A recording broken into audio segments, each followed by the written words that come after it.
السلام عليكم ورحمة الله وبركاته. إن الحمد لله نحمده ونستعينه ونستهديه ونستغفره ونعوذ بالله من شرور أنفسنا ومن سيئات أعمالنا. من يهده الله فلا مضل له ومن يضلل فلا هادي له. أشهد أن لا إله إلا الله وحده لا شريك له وأشهد أن سيدنا محمدا عبده ورسوله. اللهم صل وسلم وبارك على سيدنا محمد الفاتح لما أغلق والخاتم لما سبق ناصر الحق بالحق والهدي إلى صراطك المستقيم. صلى الله عليه وعلى آله وأصحابه حق قدره ومقداره العظيم. اللهم نور بالكتاب بصري وأطلق به لساني واشرح به صدري واستعمل به جسدي بحولك وقوتك فإنه لا حول ولا قوة إلا بك. سبحانك لا علم لنا إلا ما علمتنا إنك أنت العليم الحكيم ولا حول ولا قوة إلا بالله العلي العظيم. أما بعد. Alhamdulillah, sambung Munyatul Musalli muka surat 146. 146 dalam perbahasan apa ni? Balasan kepada pemerintahan yang adil dan jika adil lah, ataupun zalim jika zalim. Berhenti dekat dan firman. Qala al-musannif rahimahullah ta'ala.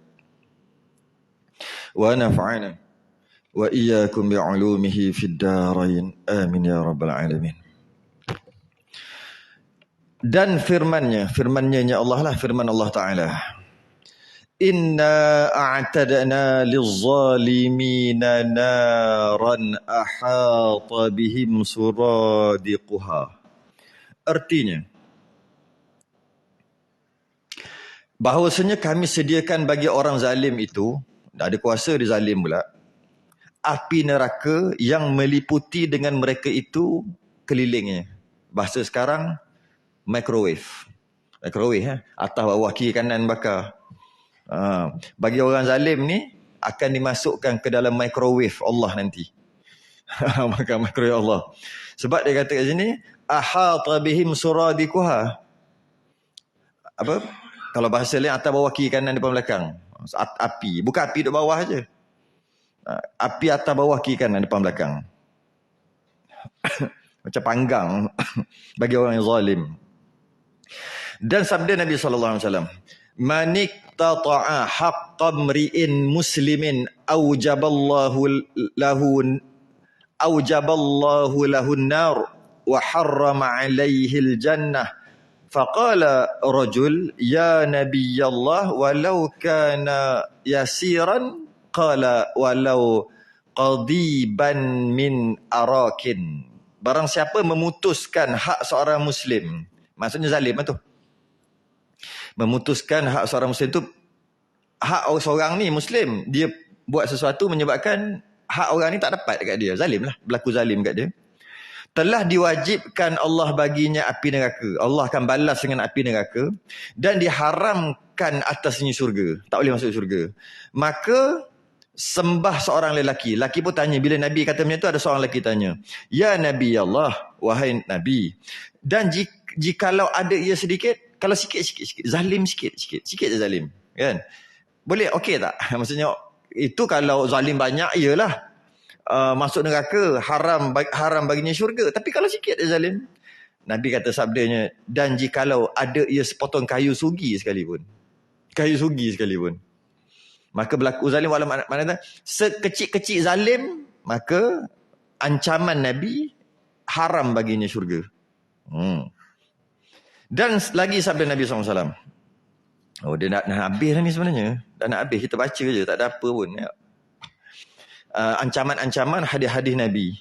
Dan sabda Nabi lagi, ma min 'abdin mazlumin fashakhasa bi basarihi ila sama'i illa qala Allah azza wa jalla labbaika 'abdi haqqan 'alayya la ansurannaka walau ba'da hin. Tiada daripada seorang hamba yang dizalimkan oleh orang. Tiada daripada seorang hamba yang dizalimkan oleh orang. Okay. Maksudnya apabila seorang tu kena zalim, hati-hati. Kalau orang tu kena zalim, hati-hati orang yang menzalimi tu hati-hati. Kenapa pula? Maka melihat dengan matanya ke langit. Maksudnya dia mendongak ke langit. Bukan tengok matanya, mendongak. Mendongak ke langit maksudnya doa lah. Itu maksud dia, kiasan. Jadi siapa yang buat zalim, hati-hati orang yang buat zalim tu. Kerana kalau yang dizalimi tu berdoa, firman Allah, berdoa dan mengadu, maka Allah jawab, bahkan hai hambaku, sebenarnya atasku, sesungguhnya aku tolongkan dikau dan jikalau lama masanya sekalipun. Jangan risau, serahlah kes ni dekat aku. Lebih kurang macam tu lah Allah kata. Serahkan. Bila serahkan ke Allah, habis begitulah. Balasannya mesti keras lah. Jadi maknanya kalau bunda kata, kalau sesiapa yang menzalimi seseorang, yang dizalimi itu dia punya peguam bela dia Allah. Dah macam tu. Allah dah ambil kes tu. Bila dia menadah ke langit, menadah tangan ke langit, mengadu. Tu kadang-kadang kita sedap je duk zalim orang. Malam-malam kita tak tahu. Dia ada satu nama doa panah malam. Doa panahan malam ada sini. Rasanya ada. Doa panahan malam. Bahaya doa ni. Dia macam panah. Bangun tahajud, yang orang ni zalim mana? Dia baca, dia mengadu, siaplah. Mari kita baca. Ala wa inna zulma thalathatun. Zulmun la yughfaru wa zulmun la yutraku wa zulmun maghfurun. Fa amma zulmu alladhi la yughfaru fasyirku billahi. Qala Allah Ta'ala inna Allah la yaghfiru an yushraka bihi wa yaghfiru ma duna dhalika liman yasha. Wa amma zulmu alladhi la yutraku fa zulmul ibadi ba'dihim li ba'din. Wa amma zulmu alladhi yughfaru fa zulmul abdi li nafsih. Panjang ni. Artinya, ketahui olehmu bahawasanya zalim itu terbahagi ia atas 3 bahagi. Zalim ada 3 bahagi. 3 bahagian. 3 pecahan. Pertama, zalim yang tiada diampunkan. Zalim ni tak ampun. Dan kedua, zalim yang tiada ditinggalkan. Yang ketiga, zalim yang diampunkan. Mari kita tengok. Maka adapun zalim yang tiada diampunkan dia itu sekutu dengan Allah. Yakni sembah akan lain serta Allah. Sekutu. Zalim pertama kita kena faham, dan kita rasanya dah bahas sebelum ni. Apa maksud zalim? Zalim lawan daripada adil. Adil lawannya zalim. Panjang lawannya pendek. Pendek lawannya panjang. Gemuk lawannya kurus. Baik lawannya jahat. Kaya lawannya miskin. Adil lawannya zalim. Zalim lawannya adil. Tapi apa maksud zalim? Tengok lawan dia. Lawannya maksudnya adil. Adil adalah meletakkan sesuatu kena pada tempatnya. Kita dah bahas sebelum ni. Kalau zalim, meletakkan sesuatu tidak kena pada tempatnya. Kan? Jadi, seseorang tu, dia sekutukan Allah.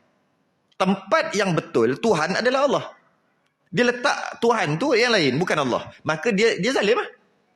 Sebab dia tidak meletakkan sesuatu kena pada tempatnya.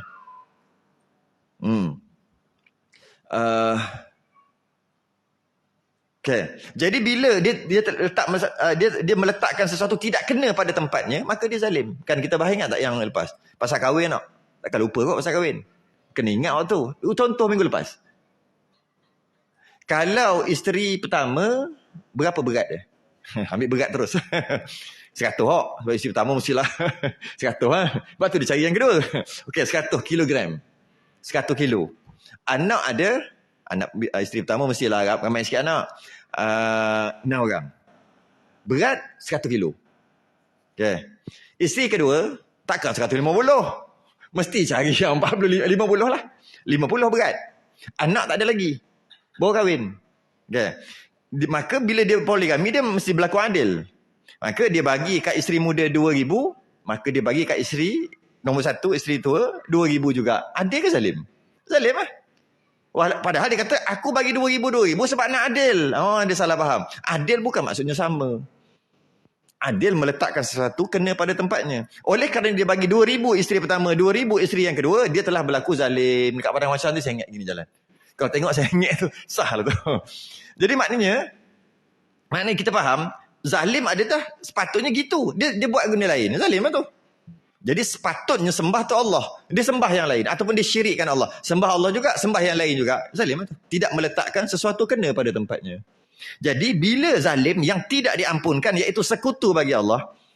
Sekutu. Maksud sekutu tu ada saingan bagi Allah. Allah tu Tuhan. Tapi ada juga, dia ada yang lain. Ataupun dia tolak terus. Allah tu bukan Tuhan, yang lain Tuhan. Maka namanya zalim. Bila zalim, tidak diampunkan. Maksudnya syirik lah. Syirik memang tak diampunkan. Dia kena bertobat, kembali balik kepada Islam, beriman balik, bertobat, nasuha. Jadi maknanya zalim yang tidak diampunkan adalah sekutu. Sekutu bagi menyengutukan Allah, menduakan Allah. Firman Allah bahawasanya Allah tidak mengampun akan orang yang sekutu dengan dia. Allah tidak mengampun orang yang sekutu dengan dia, orang yang menyekutukan dia. Dan diampunkan akan dia yang lain daripada yang demikian itu bagi orang yang menghendaki. Selain daripada dosa syirik, Allah nak ampunkan, Allah ampun. Allah tak nak ampunkan, Allah tak ampun. Maknanya selain daripada dosa syirik, hanya orang tu aja kena bertobat balik, kembali balik, kemudian minta ampun dengan Allah. Tapi kalau selain daripada dosa tu, banyak macam makan dosa macam-macam yang lain. Boleh jadi Allah ampunkan kalau Allah nak. Boleh jadi Allah tak ampunkan. Jadi maka kita tahu dosa syirik tidak diampunkan. Maknanya kalau kita buat dosa-dosa tu, kita minta ampun. Kita minta ampun, Allah Maha Pengampun, Allah ampunkan. Ini yang tak minta ni. Bukan yang minta. Yang minta mestilah Allah Maha Pengampun kan. Ini yang tak minta. Dia buat dosa tapi tak minta ampun. Tiba-tiba Allah nak ampunkan. Boleh. Ataupun Allah, engkau tak minta, aku tak ampunkan. Boleh juga. Tapi dosa syirik tidak. Confirm Allah tak ampunkan. Macam mana Allah nak ampunkan? Kena kembali balik taubat. Kembali balik kepada Islam. Beriman balik, taubat. Barulah Allah ampunkan. Itu maksud dia. Dan ada pun zalim yang tiada ditinggalkan. Zalim yang tiada ditinggalkan. Mana?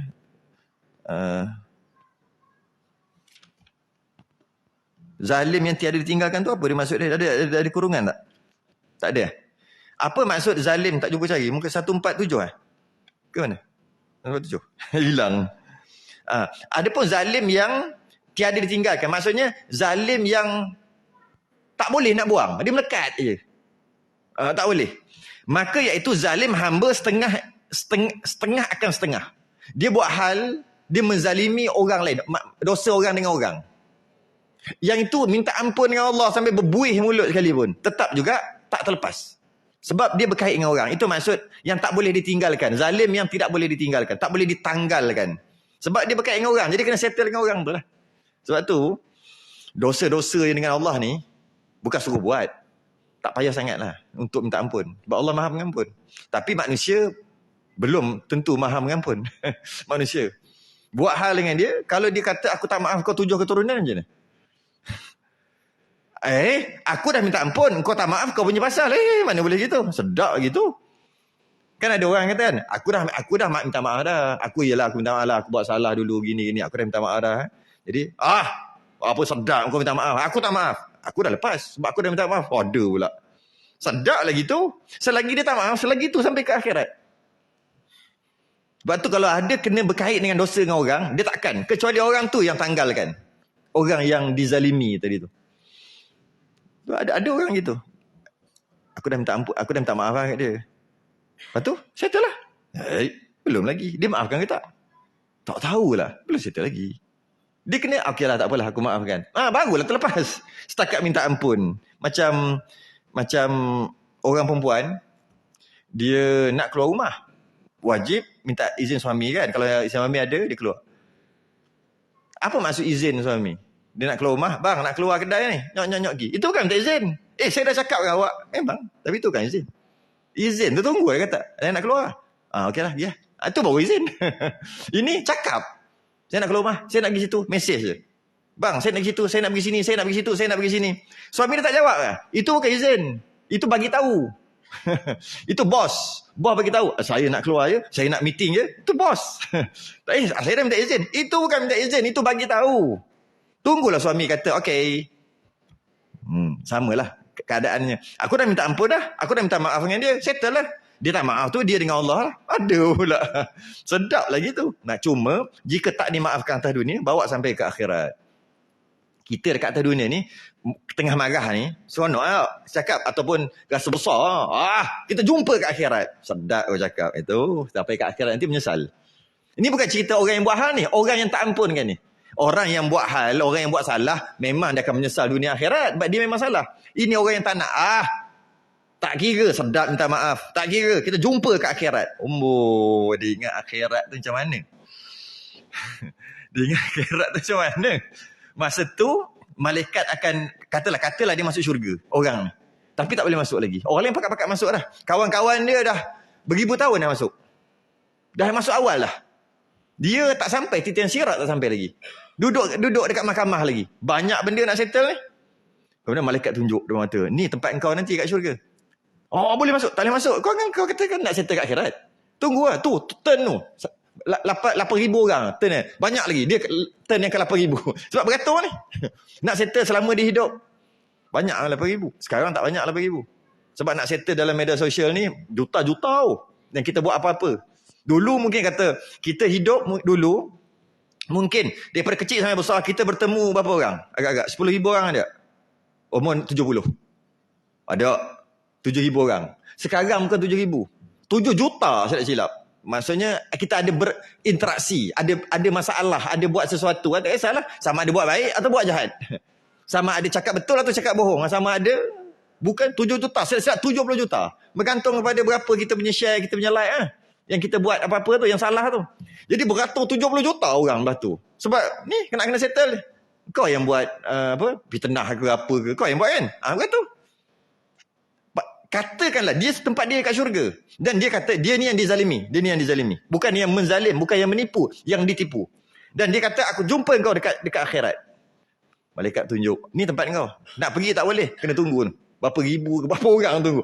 Tunggu settle. Nak settle seorang. Next. Okay, macam mana nak settle ni? Aku bayar. Bayar apa pahala lah.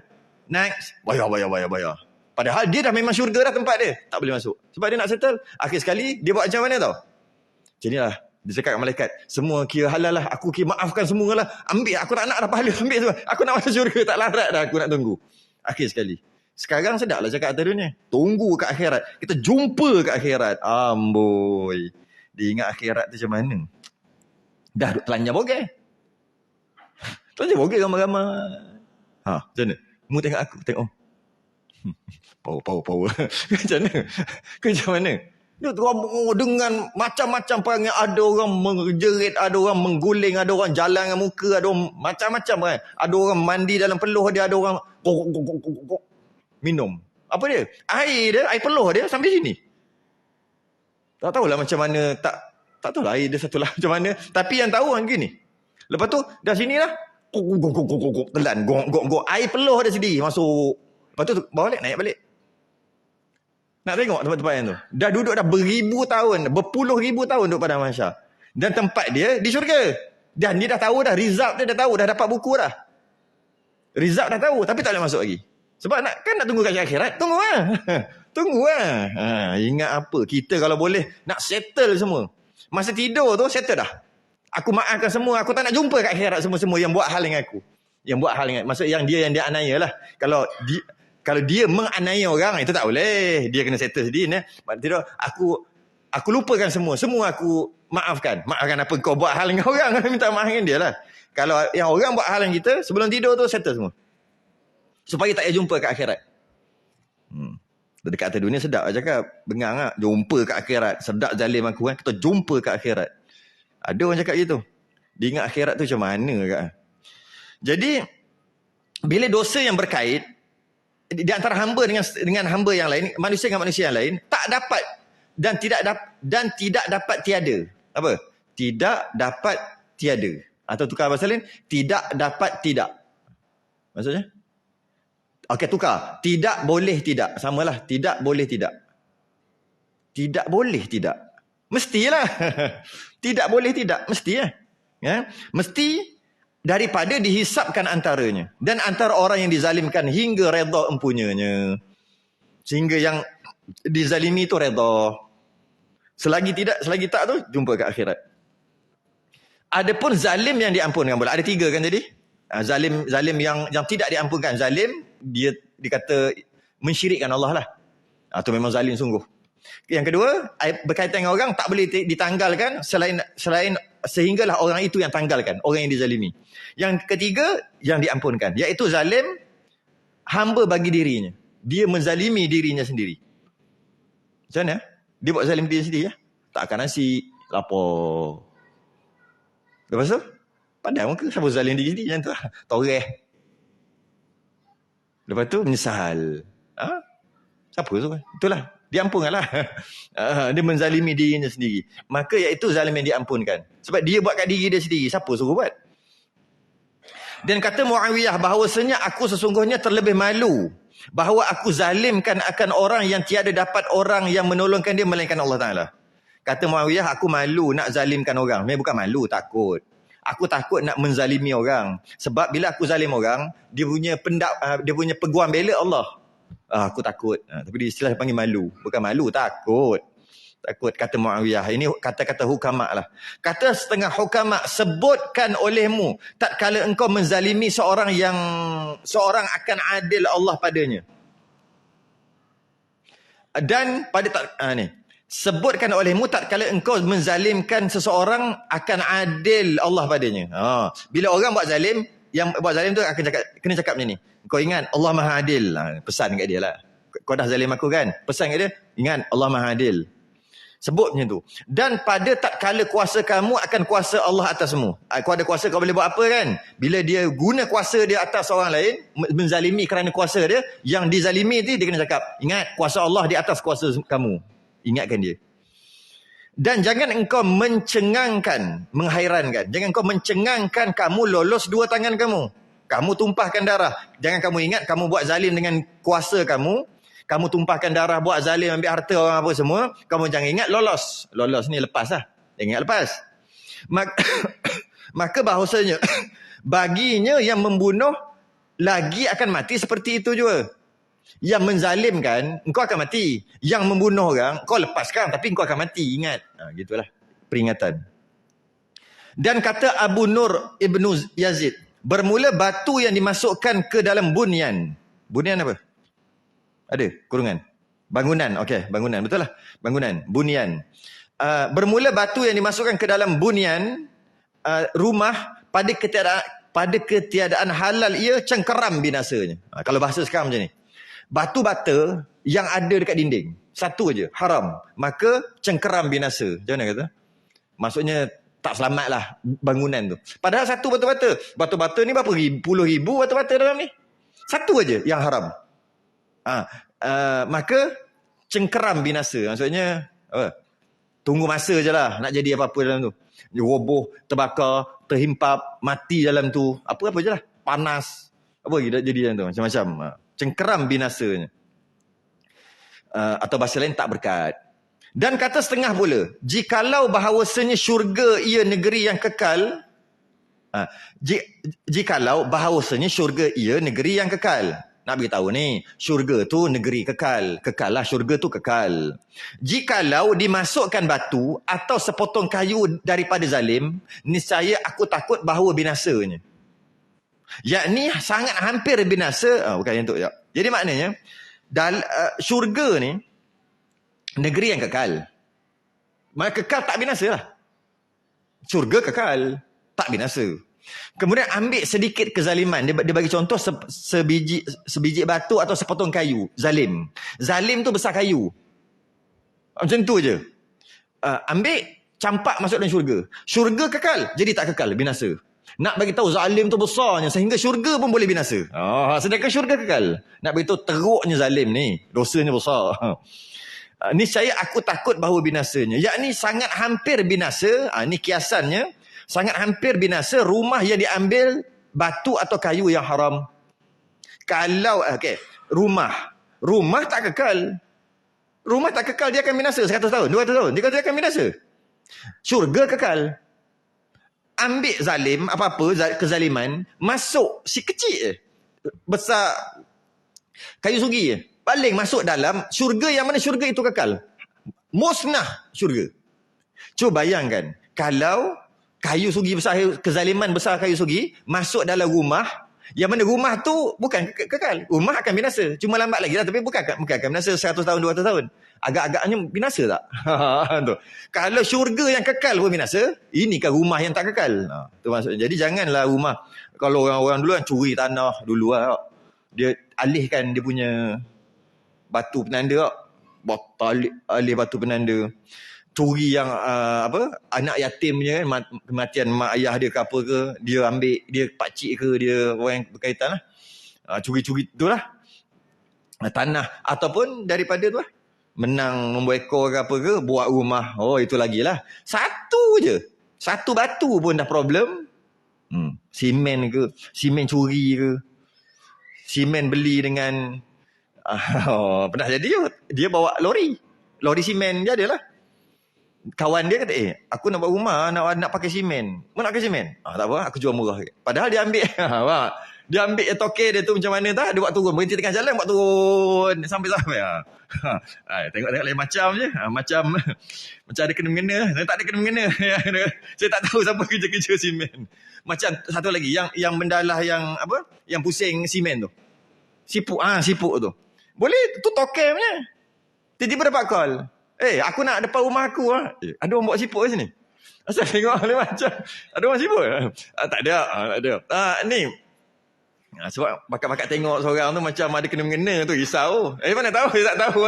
Kalau tak ada kena-mengena sama ada hidup ataupun yang telah meninggal dunia. Kalau terkena tu nasib lah. Jadi kejap, aku nak rumah depan aku ni, nak letak sikit lah batu ke apa, nak bagi ni sikit. Mu kat mana ni? Aku nak hantar simen ni kat sini. Singgah orang kejap. Berapa? RM80. Okey, pergi tuang. Bayar RM80, dia sambung. Dapat kat dia. Sama tu. Hati-hati tu. Yang penjual pun masalah, yang letak depan rumah dia pun masalah. Seolah-olah itu banyak sebiji batu je pun memusnahkan syurga yang kekal. Ini kan pula yang tak kekal lagi musnah. Banyak lagi kau nak bagi contoh. Takut pakat terkena-kena tu masalah. Buat balik A4 paper daripada pejabat. A4 paper kau balik pejabat. Kena lah. Pen yang kat pejabat ni buat balik. Sama lah. Tapi buat balik apa, highlight pula apa. Yang itu memang dia benar buat balik. Itu dia benar buat balik, tak apa. Apa nama dia punya tu? Tu okey, memang dia benar buat balik. Hati-hatilah weh. Nasib lah kalau kena. Ini sangat hampir binasa rumah. Dan ceritalah bahawasanya Kisra Anushirwan adalah baginya guru mengajar. Ni menarik cerita ni. Dia Kisra Anushirwan, raja dulu-dululah. Ada baginya guru mengajar ilmu adab. Dia biasa orang raja-raja dulu dia ada guru yang selalu datang ke istana untuk ajarlah. Okay? Ilmu adab, ada macam-macam ilmu lah dia ajar. Ilmu peperangan ni pun antaranya ilmu adab.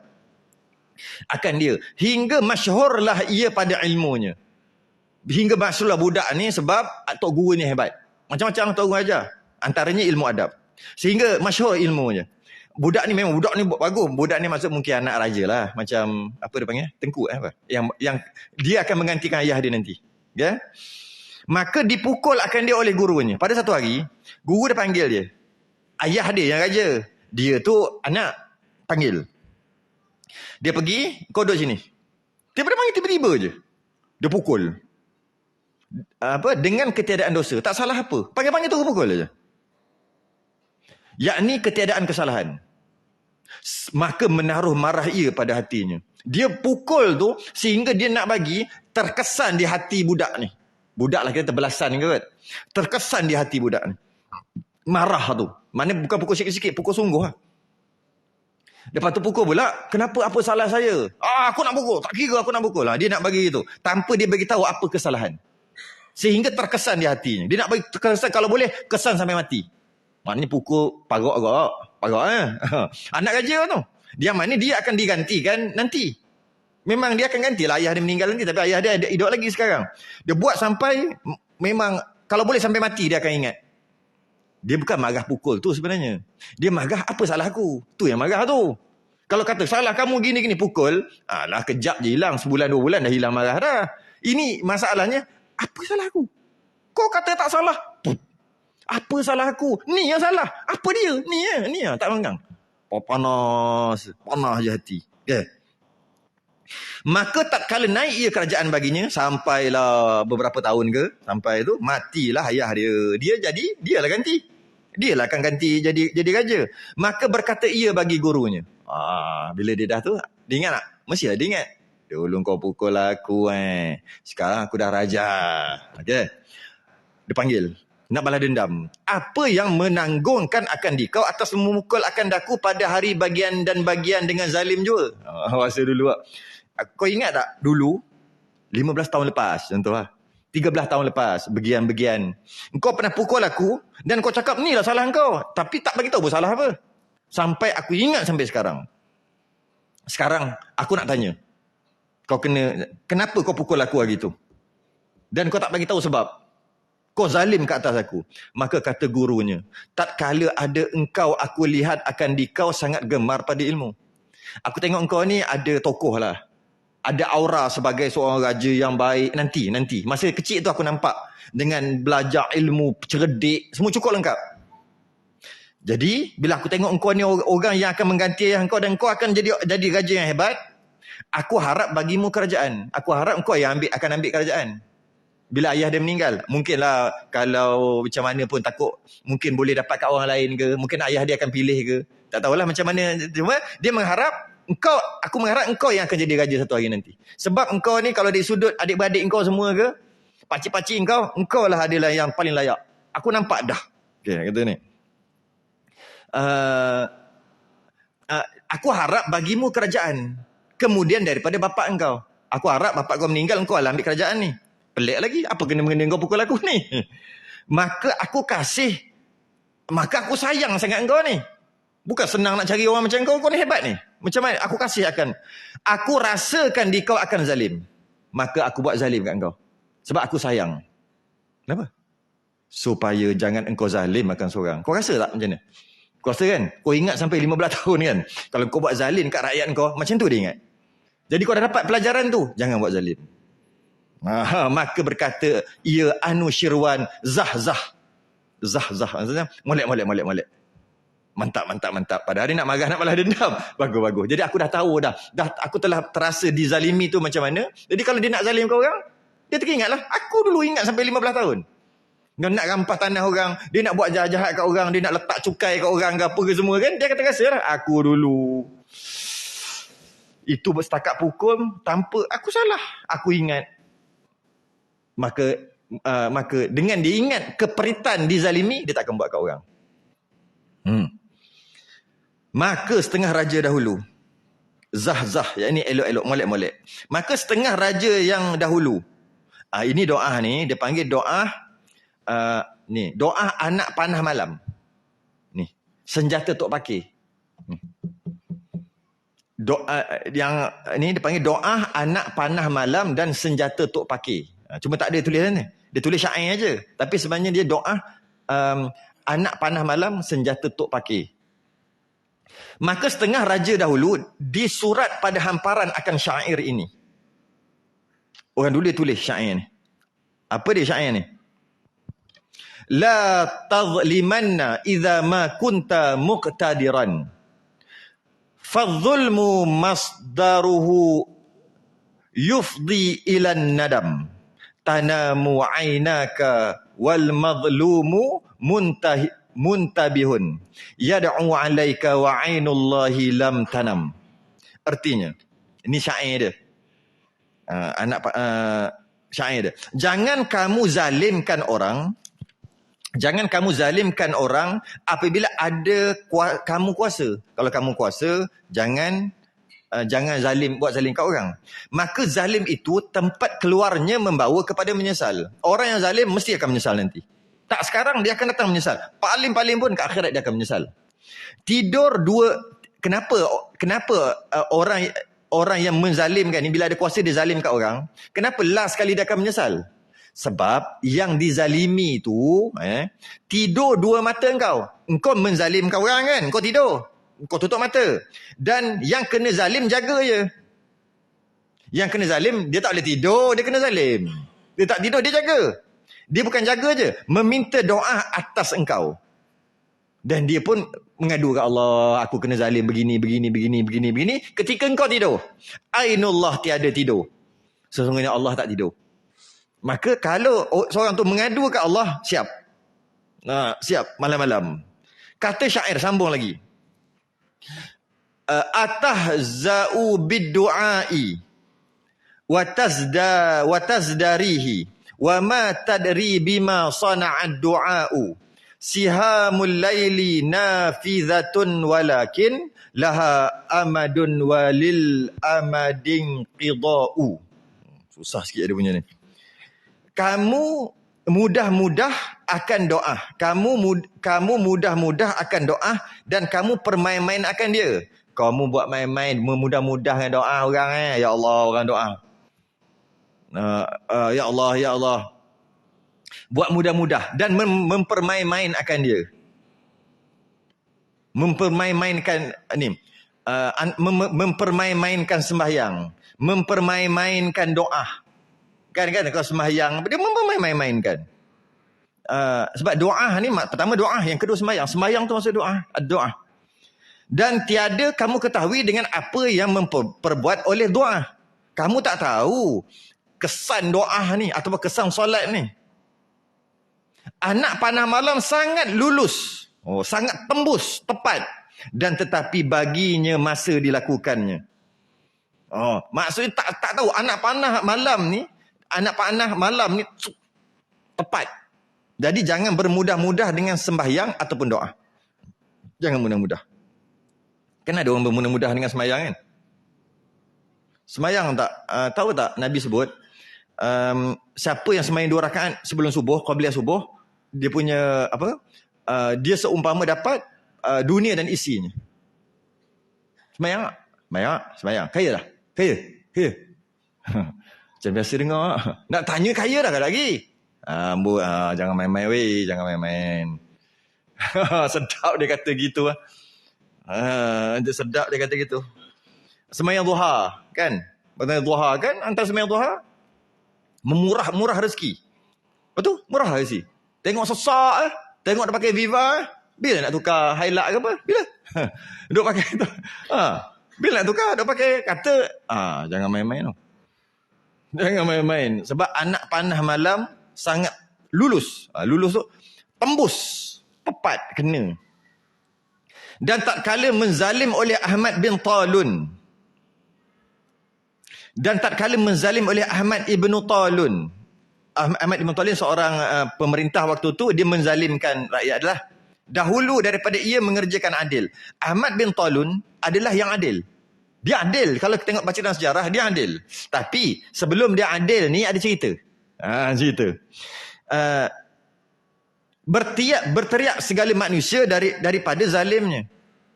Semua kata dia ni zalim. Dia pemerintah besar. Dia letak cukai dia gitu. Dia ambil tanah orang. Dia ambil harta orang. Dia buat zalim sebab dia ada kuasa. Sedangkan kita dengar cerita Ahmad bin Talun, dia seorang yang adil cerita. Kenapa pula kata dia ni zalim? Sebab ni sebelum tu ada cerita. Berhadap mereka itu kepada Sayyidah Nafisah, iaitu Syarifah yang sangat zahid. Sayyidah Nafisah ni keturunan Nabi. Perempuan. Tapi wali perempuan. Yang mana memang sangat zahid. Zahid tu zuhud lah. Yang sangat zuhud lah. Kita faham. Perempuan. Dan dia wali perempuan. Dia keturunan Nabi. Mengadu orang akan dia. Orang pun mengadu kat dia. Dia kata, pemerintah kita zalim dekat kita. Tolonglah Sayyidah Nafisah, tolonglah Syarifah kan. Tolonglah. Sebab engkau ada nama. Engkau keturunan Nabi. Orang respect. Buatlah sesuatu. Merintah ni. Siapa merintah ni? Ahmad bin Talun ni. Dia buat hal ni. Macam-macam lah kita kena ni. Okay. Maka berkata ia. Manakala ia berjalan. Kalau aku nak jumpa dia. Nak cari kat mana? Macam tu lah. Masa dulu. Manakala ia berjalan. Masa sekarang. Kalau aku nak jumpa dia, kat mana aku nak tunggu? Tengah jalan mana aku nak tunggu, nak jumpa dia. Kata orang, dengar cerita, esok dia datang. Dia mungkin datang. Maka menyurat ia pada kertas. Dia pun tulis kat kertas, berhenti ia pada jalan. Dia tunggulah, buat roblok lah. Kat mana yang pemerintah tadi nak lalu tadi. Kemudian lalu ia raja itu. Lalulah pemerintah tadi raja itu. Ahmad bin Talun tadi. Dan berkata, hai Ahmad bin Talun. Dia kata, maka tak kala melihat ia akan dia dikenalnya. Ni keturunan Nabi ni. Dia turun. Dikenal lah, siapa tak kenal. Maka turun ia daripada kudanya. Berjalan kaki. Pergi dekat ni lah, perempuan tadi. Dan mengambil ia akan kertas itu daripada tangannya dan baca. Dia tak cakap, dia bagi kertas je. Maka tiap-tiap padanya tersurat dengan katanya. Ada tulis apa dia? Manakala kamu milikkan, maka kamu buangkan.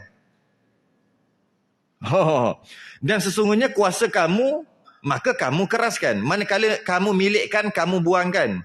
Makna mudah kata, kamu nak apa, kamu ambil je suka hati kau je. Kau nak ambil, kau nak buang suka hati kau je, mentang-mentang ada kuasa. Sesungguhnya kuasa kamu, maka kamu keraskan. Kamu kau mentang-mentang ada kuasa, duduk kerah je kau orang. Dan memberi nikmat kamu, maka kamu keraskan. Engkau dah ada kuasa dah apa, banyak nikmat yang kau dapat. Tapi bagi orang, nikmat kau orang kau tarik pula. Dia marah. Dia tulis tu. Dan manakala kamu beri nikmat, kamu payahkan. Engkau nak bagi, tapi banyak pula hal engkau nak payahkan. Nak bagi-bagi ya. Nak bagi kena isi borang, kena begitu, kena gini. Nak bagi-bagi ya. Banyak cerita, kena beratur dulu, kena dengar ceramah dulu. Kalau nak bagi duit nak bagi apa? Kena dengar ceramah dulu, dengar kempen baru dapat. Nak bagi-bagi ya. Terus. Jangan buat susah-susah, tapi dia nak bagi. Tapi buat susah-susah. Dan jika kamu datangkan rezeki, maka kamu putuskan.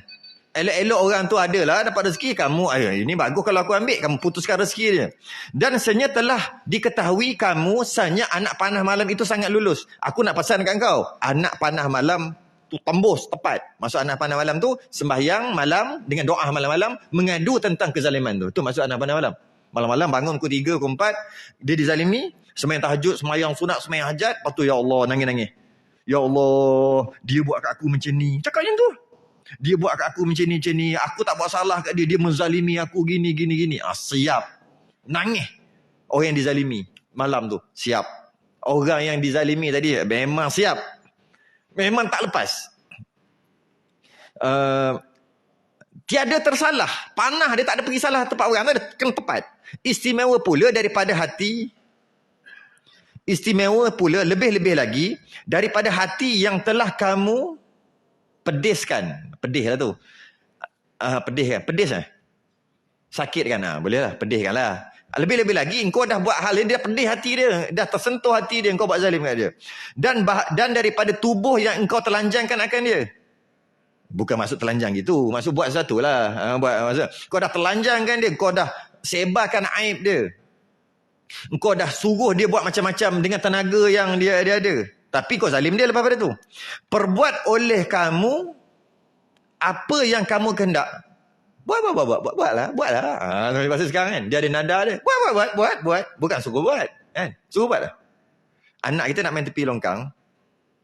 Kan hari tu jatuh dah minggu lepas. Baru elok kaki tu. Lepas tu nak main tepi longkang lagi. Main. Anak tu faham tak? Kalau main. Gitu jalan tu. Kereta tengah laju. Duduk tengah. Bukan suruh. Tu. Bukan suruh. Larang. Sama dia juga. Sama juga. Buatlah pun kau nak buat. Kata dia. Maka bahawasanya kami sekalian sabirun. Yang kau dah buat zalim kat kami macam-macam. Kami ni sabirun. Orang yang sabar. Dan zalimlah kamu. Buat zalim. Maka bahawasanya kami dengan Allah minta tolong. Kami malam-malam bangun, tahajud, hajat, minta tolong dengan Allah, mengadu dengan Allah. Dan zalimlah kamu. Maka bahawasanya kami kepada Allah mengadu akan zalim kamu. Malam-malam ni. Dia kena malam, siang tak jadi. Siang dia jadilah sebagai doa. Tapi tak jadi anak panah malam. Anak panah malam ni dia lain macam dengan siang. Siang pun boleh doa juga. Tapi malam, dia anak panah dia lain. Lain macam dia punya pergi. Dan lagi akan diketahui oleh mereka itu yang zalim mengata ia. Dan lagi akan diketahui oleh mereka itu yang zalim. Kemudian dia pun tersedarlah. Siapa yang cakap ni? Keturunan Nabi. Dia turun kuda sebab merespek wali. Dia tersedar sebab yang tegur ni bukan calang-calang orang. Dia pun kata, di mana berpaling mereka itu? Maksudnya mana yang ngadu-ngadu tadi yang kata dizalimi itu mana kata raja tadi. Kemudian katanya, maka ia pun menjadikan rakyatnya, kemudian daripada ketika itulah dan saat itulah maka ia pun mengadilkan rakyatnya. Maka dia bagi balik apa dizalimi. Bermula saat itu terkenal Ahmad bin Talun seorang yang adil. Sebab dia takut anak panah malam. Maka tertentulah mengerjakan oleh orang yang adil bahawa ia menegahkan daripada tangannya daripada zalim. Jadi ingat, orang yang ada kuasa ni jangan zalim. Menegahkan tangannya. Tangan tu kuasa lah kan. Jangan jaga tangannya. Mentang-mentang lah ada tangan, duk tampar, duk tumbuk orang. Tegahkan diri tu daripada zalim. Tangan dia tu. Dan berjalan orang yang aqil di atas jalan adil, berjalanlah di atas orang yang berakal dan adil, dan melakukan pekerjaan dengan insaf. Apa-apa buat, nak hukum ke, nak buat, nak kata ke, nak nasihat dengan insaf. Dengan insaf tu faham? Dengan insaf, bukan dengan belagak, bukan. Nak nasihat orang pun dengan insaf. Bukan buat dengan bangga, dengan kasar. Nak melakukan apa-apa dengan insaf. Dan mengintai-ngintai akan suruhan Allah pada sirnya dan zahirnya. Dan sentiasa melakukan suruhan Allah pada sirnya, pada secara tersembunyi dan zahirnya ataupun secara terbuka.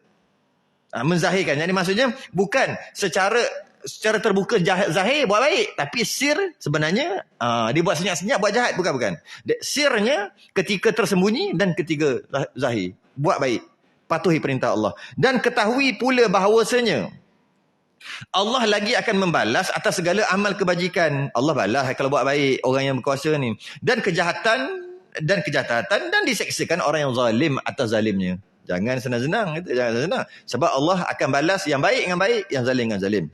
Habis. Kemudian, habis dah. Maka habislah. Ini adalah pesanan Syekh Daud Al-Fatani kepada seorang raja, seorang sultan yang menyuruh Syekh Daud, kerana terkenal Syekh Daud seorang yang alim, yang mengaji di Mekah 30 tahun, sambung mengaji di Madinah 5 tahun, kemudian mendapat pangkat daripada kerajaan Khalifah Islam yang terakhir, Turki, Uthmaniyah, dapat gelaran, masa tu masih lagi ada Khalifah Islam, sebelum 19, 18 lebih, 1800. Ada tarikh sebenarnya. Mana tarikh? 1242 berapa? Kira jap. 1242 Hijrah lah. Berapa? Sekejap lagi kita kira. Kita nak cerita. Jadi dia dapat pangkat. Al-Allamah Al-Arif Ar-Rabbani Al-Kamil. Saya tak ingat, ada 7-8. Kalau sekarang Tan Sri Datuk semua ada semua. Tun tak tun semua penuh. Ada apa? Al-Arif. Sebenarnya saya ada nampak buku tadi. Kejap. Mana yang buku kuning tadi kat situ? Ni. Mana tadi? Bukan, yang kat tepi ni. Tadi nampak ada kat tepi ni. Tu ada tu. Cuba baca sikit. Depan tu. Depan muka. Apa? Al-Rabbani apa? Banyak tu, yang banyak-banyak tu dia punya tu. Syekh Daud lah tu. Apa dia? Al-Arif. Sebut saya satu. Dia punya pangkat. Al-Alim lagi satu. Al-Amil. Al-Amil, Al-Alim, Al-Amil, dua dah. Wah, Al-Allamah. Alim lagi, Allamah lagi. Al-Kamil. Habis dah. Betul? Syekh pun pangkat juga. 5. Apa 5 pangkat? 5 tak? Campur Syekh. 5 pangkat dapat. Pangkat. Itu sama tu, pengarang sama tu. Tu Syekh Daud tu kitab Thabah Kifayah. Ini kitab nipih. Sama je. Orang yang sama. Hebatnya dia ni. Hebatnya. Maka bila macam tu dapat tahu dekat sultan tu yang mana Syekh Daud ni kembali ke tanah Melayu lah waktu tu. Guru dia suruh kembali sebab nak mempertahankan tanah Melayu Nusantara waktu tu. Masa waktu tu Patani sekali dengan kita lagi. Masa tu 18 berapa? Dah kira belum? Belum kira lagi. Lamanya. 1826. 1826 tu masa tu Fatani masih lagi bukan Siam ambil. Bukan Thailand ambil, bukan. Masih lagi kita tu masuk tanah Melayu punya kan. Termasuklah semua kawasan Nusantara. Masuk Aceh. Tu sekali tu semua tu. Kita panggil Nusantara. Dia dah penghujung lah tu. Dah penghujung. Kemudian khalifah yang terakhir tu dia bagi itulah pangkat tu. Hebat. Maka Sultan Tanah Melayu dengar, dia nak balik sebab nak mempertahankan daripada British, daripada orang yang sekarang ni lah. Tahun 18 apa datang? Alfonso ke apa? Tak kisahlah apa-apa, tak kerti aku.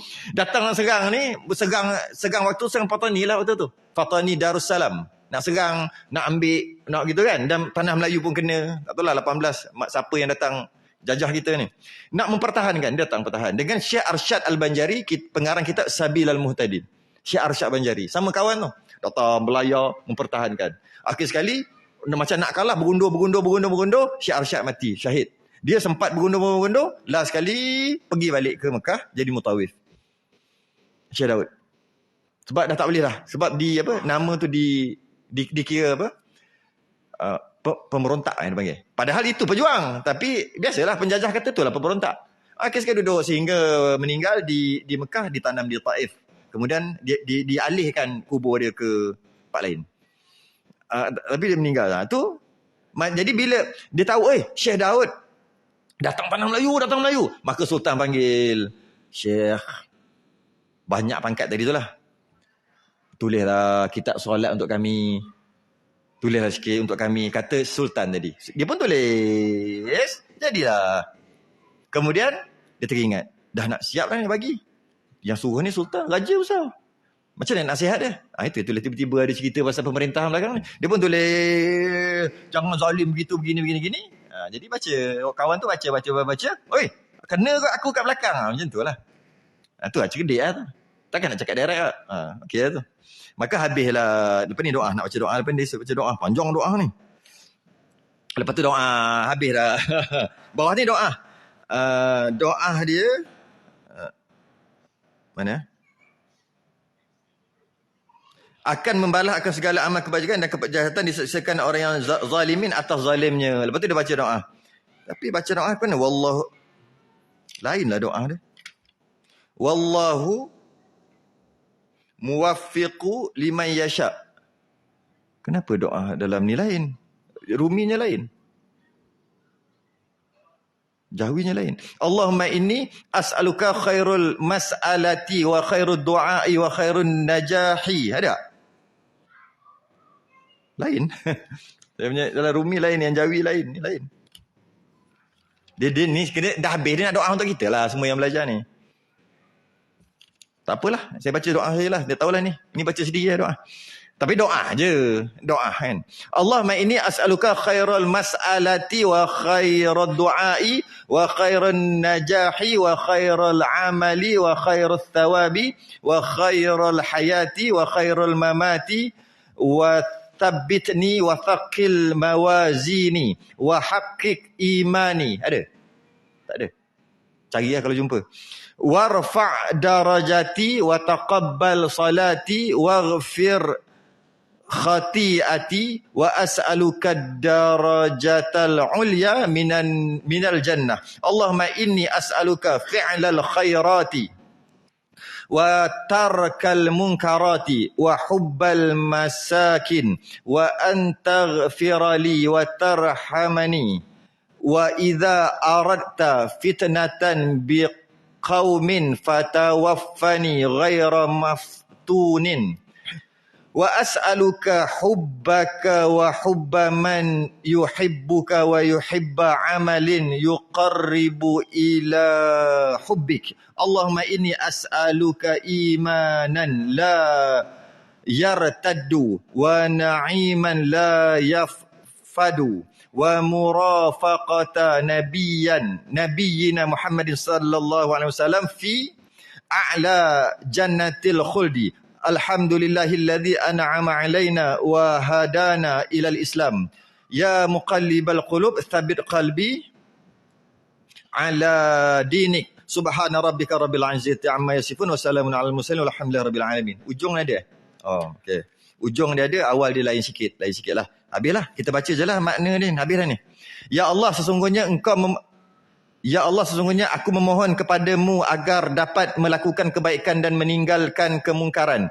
Mengasihi orang-orang miskin dan engkau ampunkan daku dan rahmatilah daku. Dan apabila engkau menghendaki menimpakan fitnah ke atas satu kaum, maka matikanlah aku tanpa difitnah. Oh, alamak, siapa amin tadi? Minta mati. Amin dah. Kita baca je. Dah, dia kata kalau katalah kaum tu akan menimbulkan fitnah, merosakkan, matikan aku tak nak masuk kaum tu. Siapa lah? Mati apa ni? Dan aku memohon kepadamu kasihmu dan kasih orang yang mengasihimu dan kasih kepada amalan yang mendekatkan